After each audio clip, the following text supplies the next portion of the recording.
Welcome to Building the Future, hosted by Kevin Horick. With millions of listeners a month, Building the Future has quickly become one of the fastest rising programs, with a focus on interviewing startups, entrepreneurs, investors, CEOs, and more. The radio and TV show airs in 15 markets across the globe, including Silicon Valley. For full showtimes, past episodes, or to sponsor the show, please visit buildingthefutureshow.com.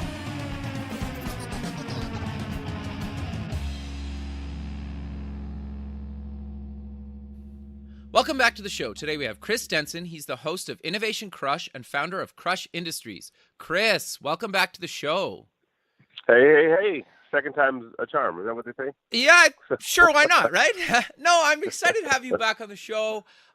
You've done an astronomical amount of stuff since we last spoke earlier in the year. And so I thought, I always like catching back up with people like yourself that have continued to push the envelope and do innovative things. But maybe before we get into all that stuff, for people that don't know who Chris Denson is, do you want to give a bit of a background on yourself, kind of where you grew up, where you went to school, and what you're up to today? Oh, all the sadness. Yes. I wouldn't say that, man. It's interesting that you bring him home. My mom is actually visiting me this week, so that's cool. Actually it's a full circle moment. Nice. But no, grew up in Detroit, Okay. and went to school there. Went to Michigan State. Earned an engineering degree while I was there. Okay. In packaging engineering, and also at the same time, like around my freshman year, I ended up doing stand-up comedy.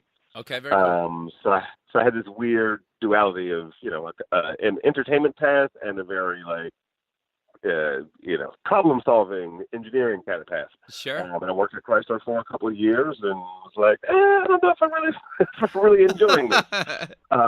So I took my first risk as an adult, I guess, and moved to LA. And, I did stand-up for about 6 years and was writing and producing and working on television shows and so on and so forth, and just slowly and gradually made my way into marketing and innovation. And I guess, the way I look at it is always, it's all storytelling of some sort. Sure. And we're all trying to find interesting and new ways to tell these stories and get people engaged and experienced and serve them in an environment, whether you're telling a joke or you're selling them a pair of shoes. Interesting. And it's all storytelling, and there's so many different ways to go about and approach how you engage a potential audience. Sure. No, that makes a lot of sense. So walk me through what exactly do you talk about on Innovation Crush, and what made you actually decide to just go for it and start doing your own show? It's funny. I think a lot of, and I don't know if you share this, but a lot of people who create things, they create them out of frustration. Yeah, interesting. It's like Reed Hastings created Netflix because he was tired of late fees. Sure. It was just this. I'm so frustrated, and I had spent a year just kind of going around and chatting with companies, and it's in between jobs. Okay. But and I was talking to them about innovation, which is what I wanted to do for those organizations, but also just kind of subtly, just exploring, being casual in the conversation, and just realized that a lot of people didn't know what it was. And so, it's really easy for others or for any of us to categorize or put things in a box. So my conversations would be like, "Oh, you're a creative director." And I'm like, "Yeah, but not really."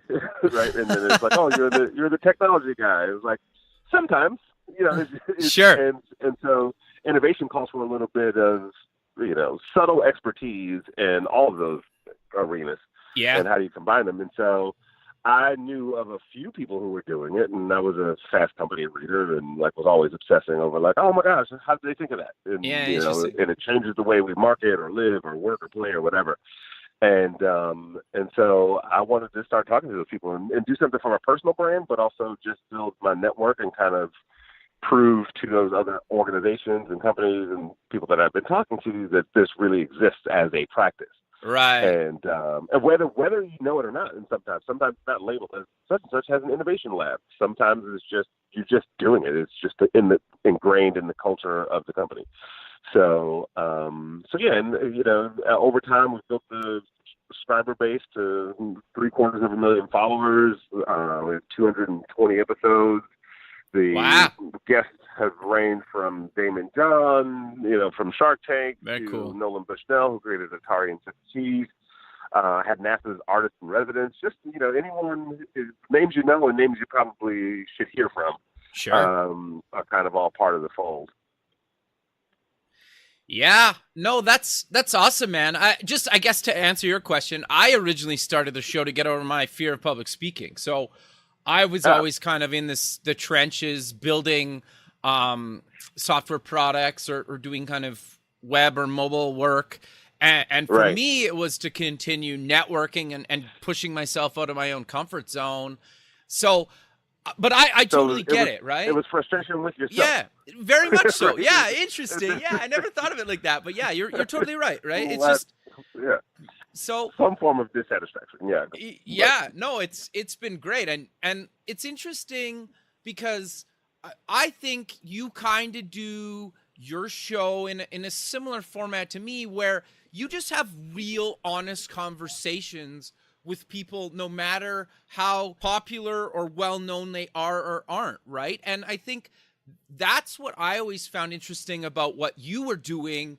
Before I even thought of doing my own show, listening to you early on when the show was, under 100 episodes, I found out about you and started listening to your show. And that's always kind of stuck with me, is how you just have these honest conversations with these people, right? And I think that comes across. Have you found that?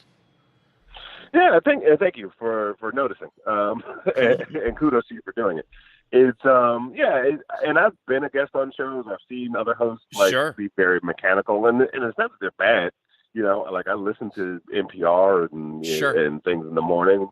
But I felt like if there's I wanted to have entertainment value, right? Yeah, I wanted to combine my expertise in stand-up and entertainment, and have fun during these conversations. Sure. Which also kind of becomes disarming when it's time to ask a hard question. Yeah, interesting. Perfect example is I interviewed Sugar Ray Leonard, and at one point where there was a guy, I had a co-host, and I used to always tease him. And Sugar Ray Leonard was standing up for me. He was like, "You leave Robert alone." Like we were pretending he was going to fight me, right? It was just a fun thing. Sure. But we talked about the idea of when we talk about a singular person, whether it's Elon Musk or Donald Trump or whoever it is, we talk about them as an individual, but not really saying like there's a whole team that helps this person be who they are. Sure. So that was kind of a really cool part of the conversation. But then he ends up telling me how he was molested as a kid, and how that in his book, that was the last thing he put into his book, because he didn't know if he wanted to share that or not. Sure. And he said that was the number one thing that people wrote to him about, like, thank you for telling us. So forget about the business acumen and his triumphs as an athlete and an Olympian. It was, you were hurt, and I was hurt too.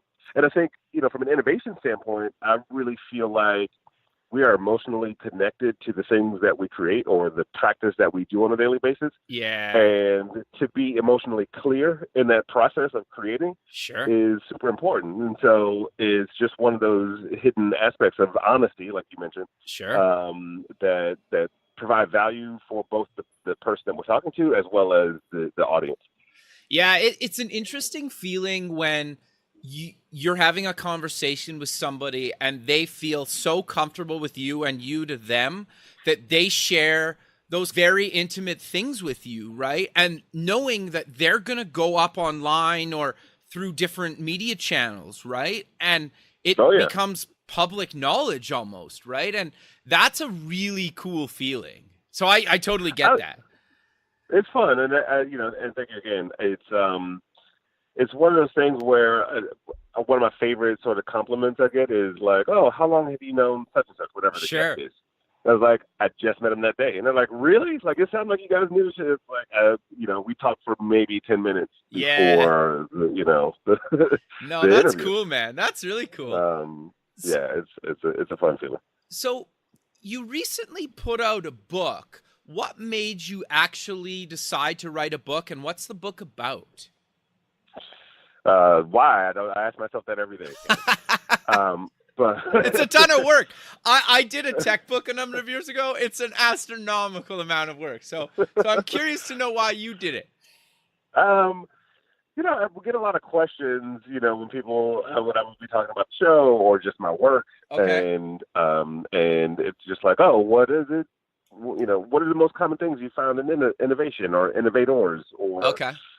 These kind of principles. And, every episode of the show is different. Every project that I've worked on is different. And it's Sure. hard for people to see, like on a resume or wherever you talk about your craft, what the common threads are, right? Sure. 'Cause I could talk to an artist, and then I can talk to the Kinjas, which is just won America's, or they didn't win, they were the runners up on America's Best Dance Crew, or I Right. can talk to the CMO of GE, right? There's so many, and it's like, well, what do they all have in common? And so I extracted these 10 essential rules for breaking essential rules, as the book is titled, Okay. from the conversations and my own personal experience. So I wanted to organize it into some basic principles that people should just be aware of Okay. when they're entering, an evolution process. And I say evolution not in a Darwin sense, Sure. but just like we're all trying to reach new plateaus in our lives and our businesses. And there's just it requires different mechanics. And so Sure. what are some of those things, and how do we stay in the practice of innovation? Yeah, no, it's interesting because it's hard, right? Sometimes when you're trying to do something innovative in your space that hasn't really necessarily been done before, because in a lot of cases it's kind of lonely and you don't really know, and you tell people that maybe don't really understand the mindset, and Yes. they almost discourage you, and you're like, well, no, like in some ways you don't even want to tell people you're trying to do something because you don't want their negativity sometimes. Have you kind of found that, or when you've been interviewing these people, have you found that they struggle with that sometimes? It's really funny when I give talks, it's and I do my takeaways at the end of it. That's the number one thing I talk about. There's usually like 5 or 6 that I talk about, but Sure. loneliness is the first word that pops up. A quick story is that I interviewed a woman named Z Holly, Okay. who was this is a mouthful. She was the founding executive director of the USC Annenberg Center for Innovation. I got it right. And she wrote the charter for TEDx. Oh, So wow. she did the first TEDx at USC as well, and wrote the whole rules for it. And this is somebody I was like a fan of from afar. We're friends now, but I was just like, oh yeah, we'd love to have her on the show. And when we did sort of the pre-call, she was kind of like, well, why me? And it was kind of a downbeat, right? Interesting. And then as we had this, like when she did come on the show, that was such a huge piece of her conversation, is like how lonely the journey is when you see the world a certain way. Sure. And you have to carry it so far before people even see really what the vision is. Sure. And that's a lot of weight for a lot of distance. And then eventually people start to jump on. But the emotional fortitude it takes to see a vision through, especially in the early stages when you're getting told no, and how long of an early stage, it could be, 3 months. It could be 5 years. It really depends.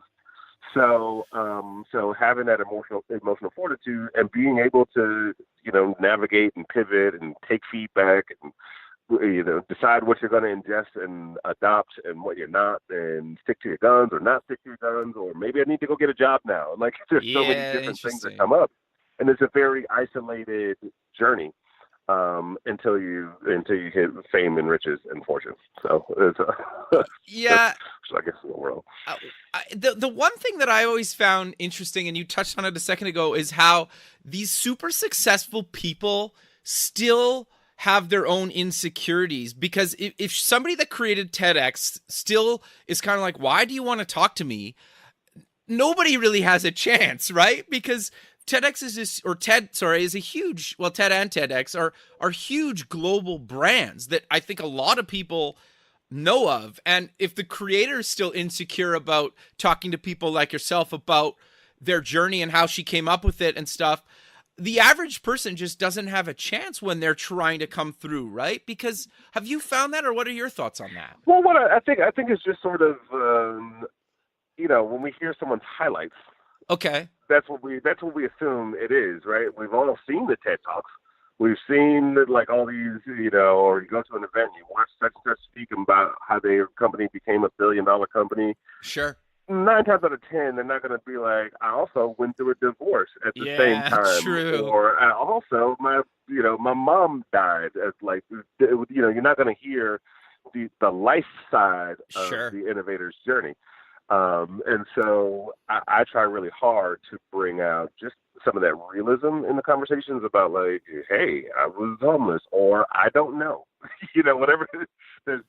One of my favorite ones I interviewed this guy named Andy Walsh, who's he was the head of human performance at Red Bull. Basically a scientist, and he works with athletes and executives on just like pushing way beyond their limits. Okay. I'll spare you the examples, but look him up, Andy Walsh. Okay. And I said, well, if you were at you're at one of the top brands in the world, working with the top athletes and pushing them beyond their limits. I mean, these are like record setters, record-breaking performers, and top executives. I was like, who's pushing you?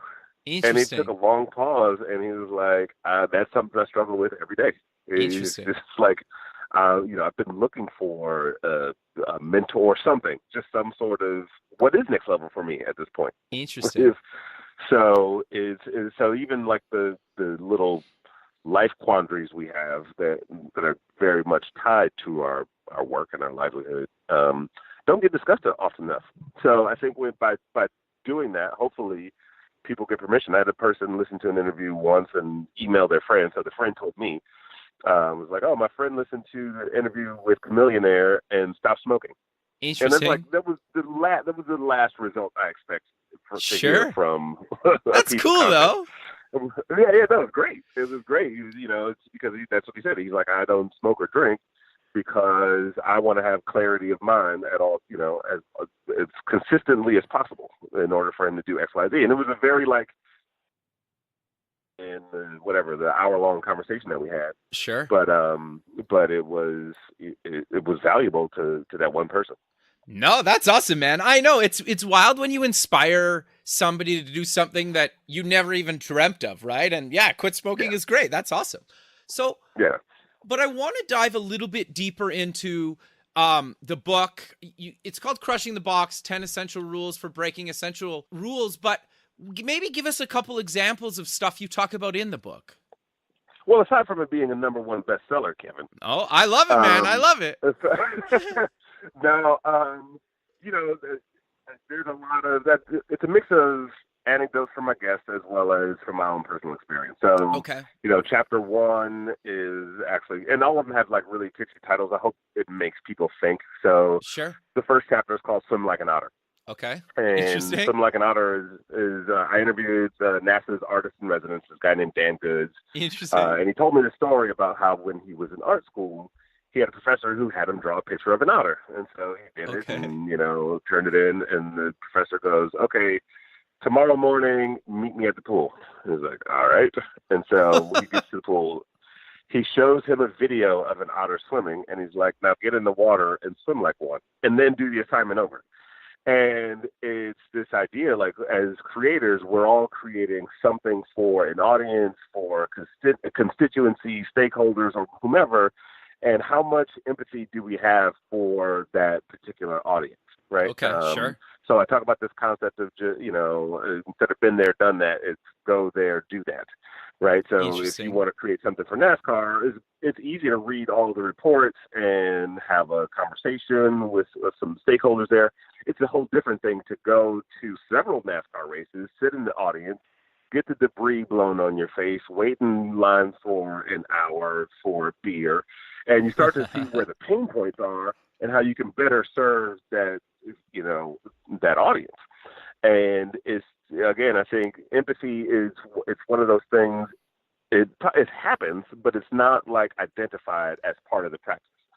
And I think if you identify it, you have you have the opportunity of having a deeper impact.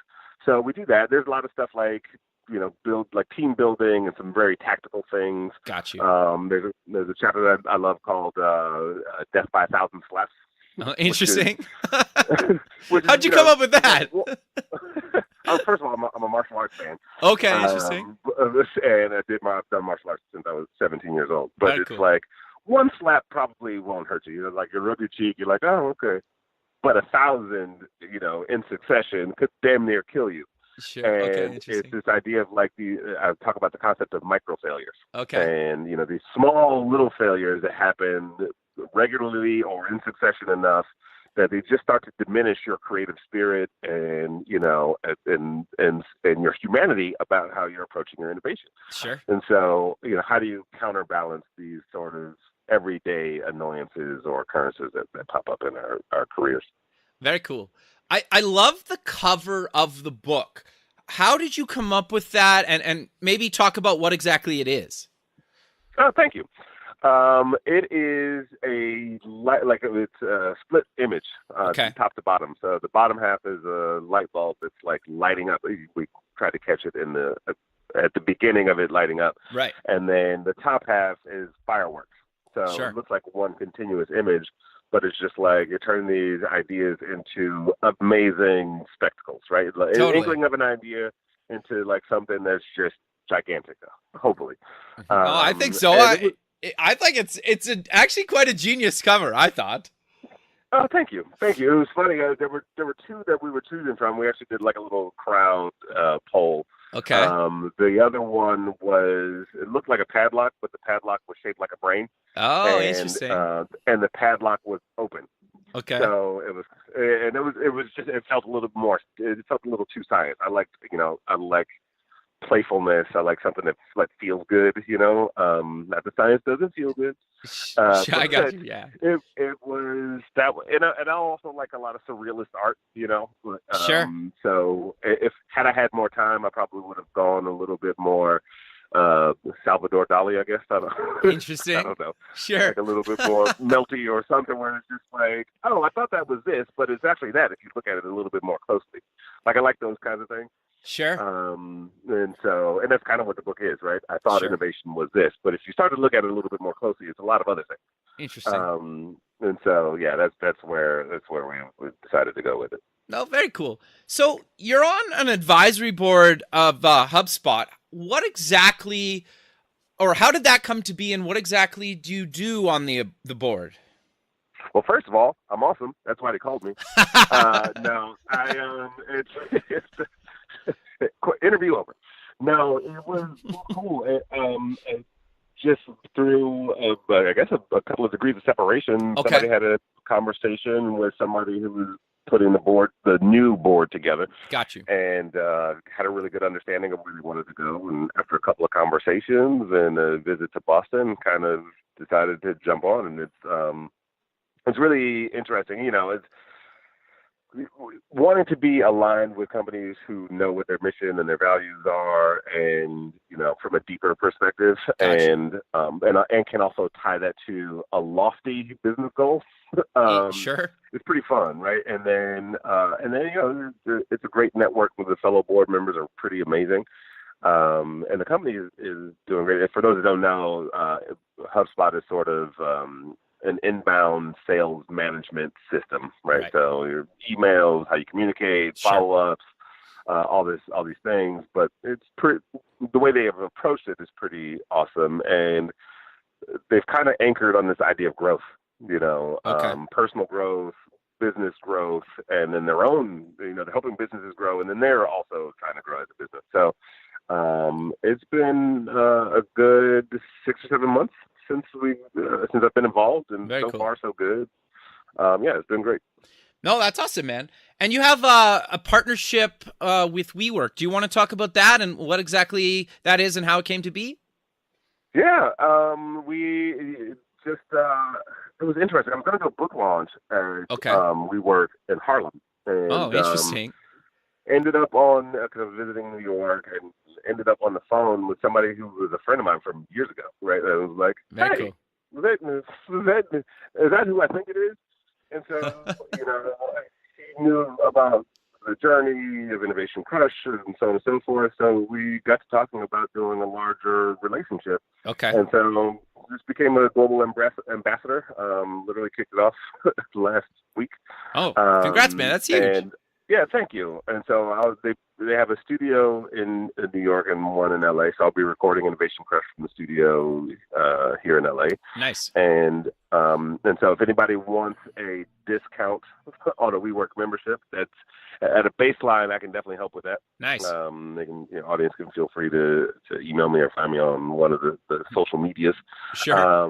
But yeah, it's been fun. So it's really I actually worked at a WeWork for the first time last week, and I was like, this actually is amazing. This is 100% not salesy at all. Like I really felt like I knew it was amazing as a business. Sure. But as an entrepreneur to be there, I'm like, this is so awesome. And I'm a member of Soho House. I've been I've kind of done these other sort of membership workspace kind of things. Right. And WeWork is pretty solid. It's pretty solid. No, that's awesome, man. No, congrats. That's great. I think I love when you can work out these cross promotion type things, right? That benefit both parties, and then you're actually passionate about the company and you use their product or service, right?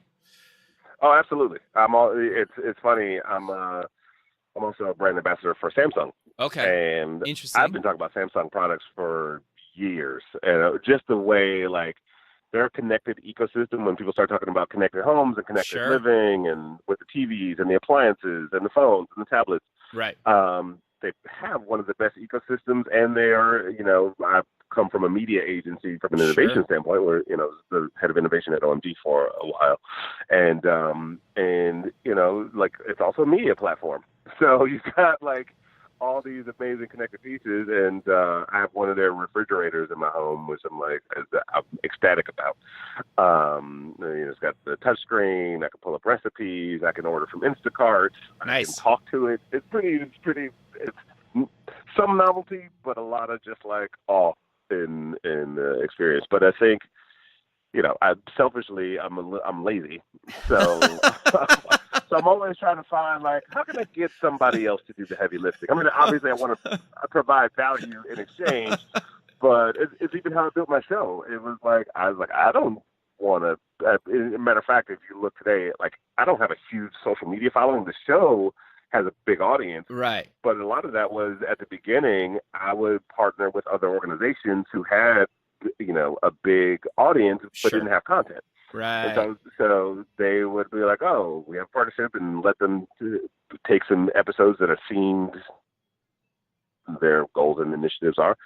And so you create these win-wins. And I think a lot of times as entrepreneurs, we think we have to do all the heavy lifting on our own. Sure. And there's so many different ways to create mutual benefit and partnership. Sure. And even frenemies in some cases, right? Interesting. Finding a way to work with your competitors. Sure. So it's a practice that I've kind of put in place both in clients and businesses that I work with, as well as the content that I've created. So are these partnerships sometimes paid or unpaid, or it really depends? They vary. It's again, it's how do you define a win-win? Sure. Is it partially monetary, and then some in kind? Is all in kind? Is all it just depends. And if it's a real partnership, maybe there's other things that we do together that are a little bit more monetarily lucrative. Sure. So and I think that's the other thing is not being as to what a definition is on a certain business construct. Sure. Right? You have that malleability to be smart and opportunistic when the times arise. No, that makes a lot of sense. So you've also branched out into doing some judging and some live hosting, some big events. Do you want to talk about some of those and what exactly you did and how you got involved with those? Yeah, it's I think when you host a show, people are like, can you host our thing? Sure. You're maybe. But so I had an amazing opportunity this past summer in conversation with Cannes Lions, and they were doing their first ever television broadcast. So and kind of sold a digital pass to the festival where you could log in, or if you were at the festival successful already. You had access to this. Right. And so we did 50 hours of live television Wow. programming, over the course of a week, to about 60 different countries. And so for the first time ever, there were 3 of us that were hosting. There were 2 in studio, and then I was the guy that was roaming. Okay. And going to different booths and doing interviews backstage with like the Princess of Jordan, or That's got to be like cool, really, though. it was super cool. And not only that, like I've watched Cannes Lions afar as a fan. Sure. I've never been to France, let alone Interesting. Cannes Lions. And then so I was wide-eyed at both as a host and as an attendee. Sure. So it was a really cool opportunity. I did a book launch in London, and I went and kind of just knocked on the door of those guys and had a conversation or two, and then it turned into some other conversations, and then ended up in France in the summer. So that doesn't sound terrible at all. That was a great one. And yeah, so it's just, and that's just more of what I've been trying to do, like as I evolve, right? And Sure. kind of adopting my own book. It's, I'm kind of on this path of being an Anthony Bourdain of innovation, right? Gotcha. Going around the world and telling you the cultural relevancy of different concepts and things and people and places, and hopefully doing it in a way that's fun and cool and accessible, Sure. and not like too much geek speak. No, I think that's great, man. And talk about some of the judging you've done recently. Yeah, it's been a busy season. So for the second year, I was a judge for the CES Innovation Awards. Very cool. Which is cool, to get an early look at all these different categories of innovation, right? I mean, Sure. Sometimes we always talk about the Ubers and the Netflixes, but we don't talk about, some piece of technology that goes into your burglar alarm that Right. changes the game, right? There's all these side story. Because I grew up in Michigan and worked in engineering, and for a period of time I was a caddy. And, Okay. And I would meet some of the richest people in the state of Michigan, Interesting. and you'd be like, I make cardboard. Like, they don't do anything that's sexy and exciting, right? Like, Sure. and I think when we're on shows like this, we want to talk to the people who are the most exciting, or at least those are the shiny objects. Yeah. So people who make like I had an internship at a company that made visors for cars. Okay. Right? Like, Sure. and these Sure. are multi-million-dollar, if not billion-dollar businesses. Sure. So kind of being grounded in the process of judging and going like, oh yeah, that is a really cool category, and I know there's a thought or a phrase that goes, know enough to be dangerous. Sure. So I know enough. I know a little bit about a lot of things. Okay. Sure. No, it's awesome. So you ask me some level of depth, I'm like, and I run out of the room. But if you want to build some ideas, I can go like, oh, I can see how that works, and maybe you'd apply it here. Sure. So being a fly on those walls. And then for the third year, I'm also on the advisory board for the South by Southwest Accelerator. Nice. Which is their sort of pitch competition and, sort of first line of defense when it comes to the companies that apply. Right. And just being able to get a first look at what's out there, Gotcha. And how people are thinking and where the world is shifting, and in both cases, they're international. Okay. So, again, just having a wider-eyed lens, because we can talk about Silicon Valley and LA and New York and Chicago, all the usual suspects. But, hey, these 3 people in Jakarta have created something amazing. And you go like, who knew? Yeah. So Interesting. it's fun to get those new perspectives. No, I think that's awesome, man. So I'm curious, though, and you've kind of mentioned it throughout the show, but I want to cover it a little bit more in depth. Sorry. You basically network and bring these connections and just kind of see where things go. Is that fair to say? It's an oversimplification, but it seems like you get a lot of these opportunities just by kind of networking and being who you are. Probably so. Okay. I'm weird. If I'll ask a lot of my guests what their superpower is. Okay. And I think one of mine might be connecting the dots. Especially between things that don't necessarily belong together. Interesting. And and it's also a little bit of serendipity. I might have a conversation on Tuesday, and then with somebody I've never met before, kind of a new business or a thought in their own business, and then by Friday, I've met a resource for them. A perfect example, a friend of mine is starting a business based on wine. They're looking for investors, and they're based out of Denver, Colorado. A friend of mine is looking to do some micro investments, and I was like, oh, we had this conversation, and then suddenly she's like, I'm actually from Denver, and I'm going there tomorrow. I'm like, oh, you guys should definitely get together. And, you know, that's a one-to-one scale, but there's also, like, I may have met with a business and spotted a need that they may not have even mentioned.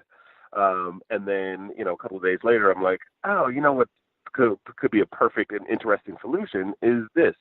You know, and in some cases, I'll give you an example from my days at OMD, which I talk about in the book. Sure. But we partnered a company called Emotive, which is a meditation sort of. It's almost like a connected sweatband. This monitors your brain activity, tells you which parts of your brain are most active and not, especially in my case.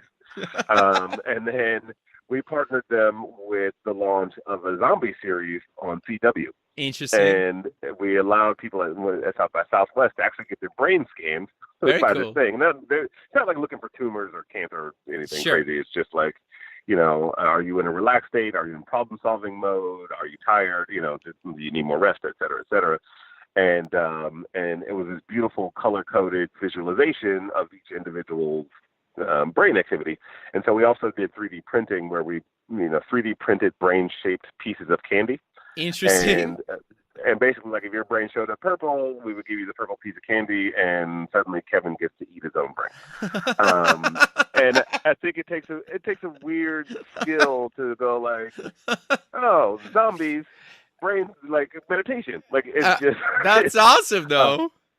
Yeah, so you know, hopefully I get to do that like on a daily basis. That's kind of like you know, just get to put odd things in odd places, and you know, and have fun and move the needle on business. Sure, but you did it even for me the other day, or like a week or so ago, with Nathan from Corduroy.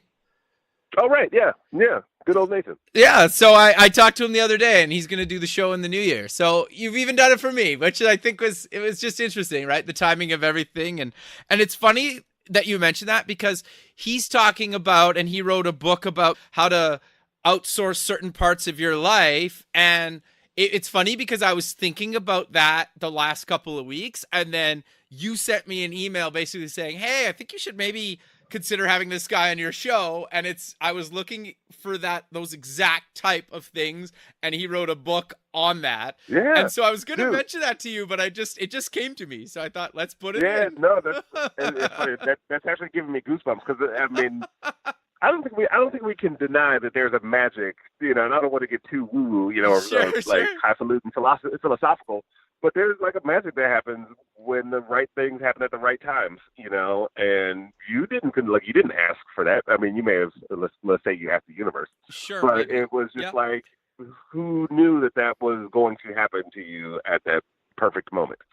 Yeah. And so I think, I try to just remain open, right? I don't want to go into a meeting with the answers. You know, my manager the other day was like, "Oh, can you come up with some pitches for this, you know, this organization?" And I was like, "No, can we go ahead and talk to him first?" Like, because I didn't want to walk in with preconceived answers or like, "Here's your solution," right? I want to go in and like listen and be open and kind of absorb for a second and then go like, oh, I know what, you know, and just kind of one more example in that same vein is that I had interviewed a friend of mine who became the CMO of Starbucks China. Okay, interesting. And at the time, they were opening like a store a week. It was something. Wow. It was some astronomical number. You know, by the end of the year, they were going to have thousands of Starbucks. Okay. And she said, and this is the principle I talk about in the book as well. She said, and by design, Starbucks with their C-suite or even new hires, they have an 11-week just period where they don't do anything but go and observe.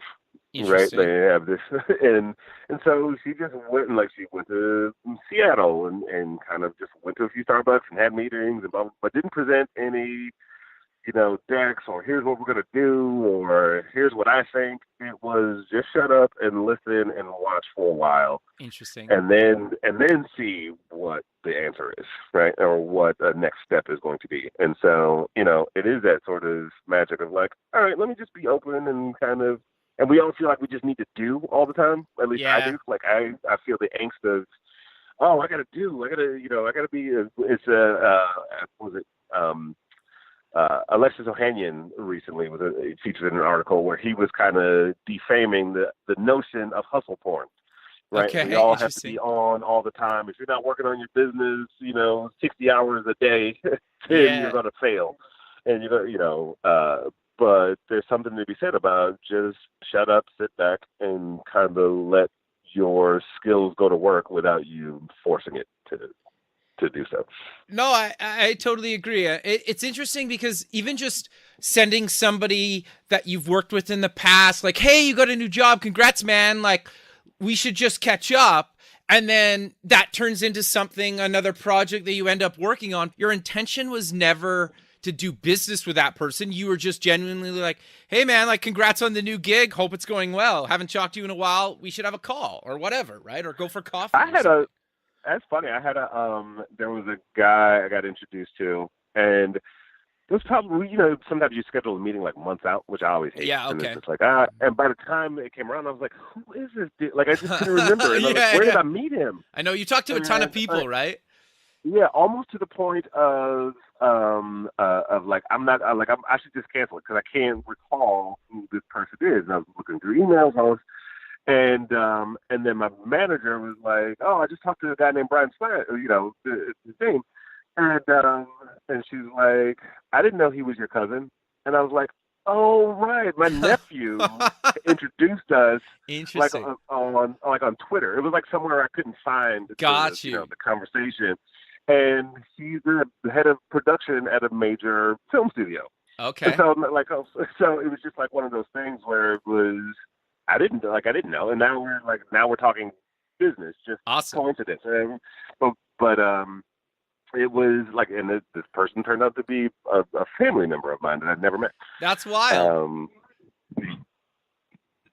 So. No, that's great, man. But we're kind of coming to the end of the show, so maybe let's close with mentioning where people can get more information about yourself, the book, check out all the stuff you're doing. Yeah, everything is kind of housed at www.thecrush.co. And so interviews, the information about the book. The book's available on Amazon. It's got some pretty decent reviews if you believe Amazon reviews. Who doesn't, man? The By verified the way, ones. Yes, exactly. Well, the first review was from my mom, and that counts, the way man. she wrote it, she pretended like she didn't know me. She was like, what an amazing book. The person who wrote it must be a genius. And the sad part about that, I mean, I love that my mom did that, which is it's great. But sure. her name is Christine Denson.